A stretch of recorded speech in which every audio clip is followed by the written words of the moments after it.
Elena in Canton submitted a question. I guess we are still in a seller's market. What exactly is it? And how long will it last? Now, the definition I'm going to give you, Elena, for a seller's market is different than you'll hear if you listen to national economists tell you, because economists will say that the real estate market is in balance when you have 6 months worth of inventory, which means if you had 1 million listings, half of those listings would sell in less than 6 months and half of those listings would sell in more than 6 months.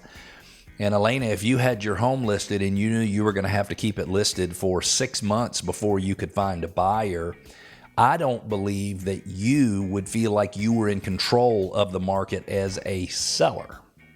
So I have a slightly different definition. If economists listen to it, they might think, well, what a joke. But I'm giving you my definition from the seller's perspective, meaning how many months worth of inventory can you have when the seller still feels like he or she is in control?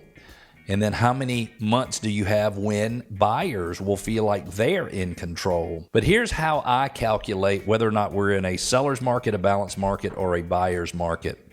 I'll tell you first what numbers mean what, and then I'll tell you how we calculate it if that's of any interest to you. If I were you and I was thinking about buying or selling, one of the things that I would want to know would be the month's worth of inventory so I could know, are we in a seller's market, a balanced market, or a buyer's market?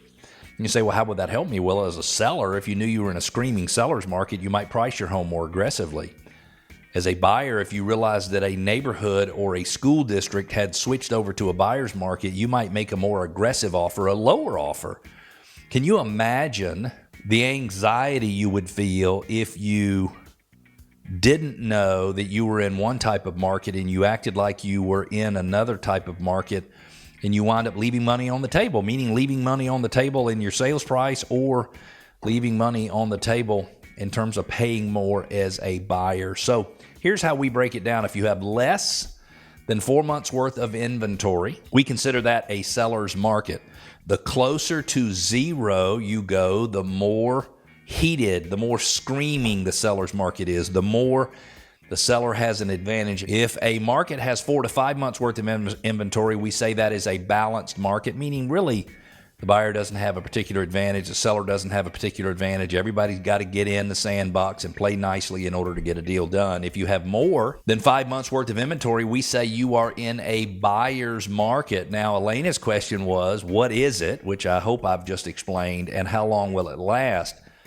And my guess is, Elena, that we're going to be in a seller's market for 3 to 5 more years, because the issue is we don't have enough standing inventory. We don't have enough homes and apartments and housing units for all of the households that have been created in this country over the last few years. And so it is a supply and a demand problem.